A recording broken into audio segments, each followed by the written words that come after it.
ये चढ़ला आप सात बहनिया शीतली रे जान रे सात बहनिया शीतली रे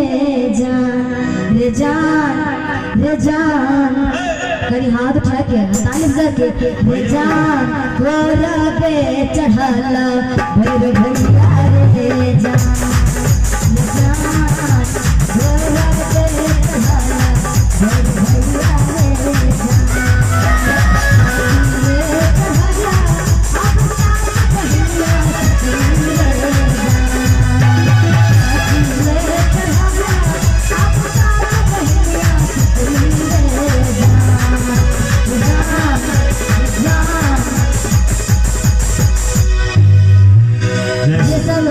शादीशुदा छी अपन घर वाला के कहबे करे जा 15 तारीख से मैया रानी आबि रहल छै।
लाल पहिरे आबै मैया शीतली रे जान रे आब मैया शीतली रे जान कभी हाथ उठा के रे जान कंजूसी ने रे जान